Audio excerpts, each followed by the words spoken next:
RIP to all the scalpers worldwide, the PS5 scalpers to be more specific. Ever since launch, I could never get my hands on one. But now finally they're all in stock and I got my hands on a bundle this time around. This one came with the God of War Ragnarok, which I'll get to in a moment. The PS5 itself is actually big and heavy compared to what I was expecting. Of course I've seen it before, but never really noticed it until I had one in my hands. And also, this is the disc version, by the way. That's what I'd recommend getting, because if you get the digital, you're kind of stuck with all the games that you'll see online. You'll have to get the PS Plus, maybe the PS Extra, which may not be a bad deal, but if you have friends that have a PS5, you can kind of trade around games, and that just makes sense, and it's also more affordable that way. This is going to sound a little controversial. I would choose having a PS5 or even a console over building a PC, at least right now.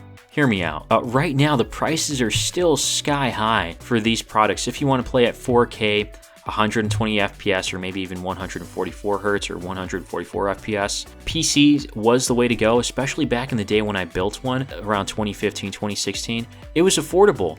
And now prices are just too expensive. Heck, if you want one of the higher end GPUs, it goes for over $1,000 just for that. That's ridiculous. I think this is a great barrier to entry for if you're trying to get into gaming a little bit, because you can game at 4K 120 FPS on some games, including God of War Ragnarok.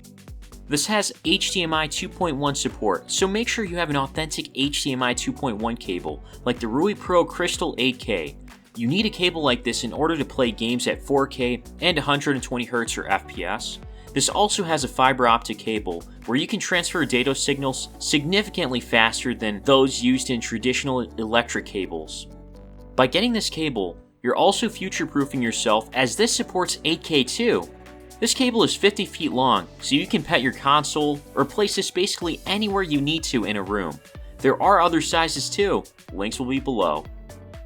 The thing that I'm really disappointed about with the PS5, and I guess consoles in general, with the exception of the Nintendo Switch, is that there's no couch co-op games, or not as many as I thought there would be. I mean, what happened to games, man? The only co-op games that you really see are couch co-op are like Madden NFL, NBA 2K, or WWE 2K, and just the sports games, and that's it. And maybe just a few other indie games that are couch co-op, which I guess are fun from what I've heard. But still, what happened to maybe Demon's Souls or Dark Souls having co-op would have been nice, or even Resident Evil 4 remake. I mean, granted, the original didn't have it, so I guess it is what it is, but I feel like those type of games, though, should have couch co-op. That should be a possibility and an option in today's day and age. Maybe I'm overthinking it, but really couch co-op should not have died out like it did. The other gripe that I have, though it's not that much of a big deal for me since I have the disc version, is the storage space. There's about 647 gigs free. That seems like a lot until you look at God of War Ragnarok takes up almost 100 gigs alone.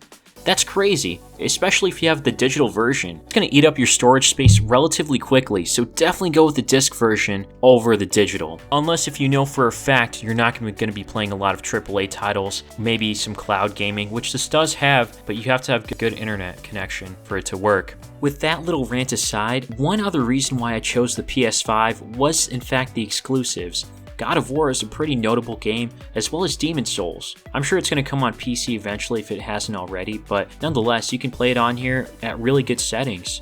Consoles have really caught up to PCs at this day and age. But that's not to say that PS5s or consoles in general are better than PCs. Definitely not the case. But in terms of pricing, I would consider consoles for purely gaming. If you want something more high-end, then yeah, PCs are the way to go. Maybe in the future, these GPU prices will drop and eventually we'll be able to play 4K at 120 FPS with medium to high settings under $500. But until that day comes, I'm going to choose the PS5 over PC. Let me know what you guys think in the comments down below, and leave a like if you found this video helpful, and subscribe for more, as I'll have an update video in the near future. Thanks for watching.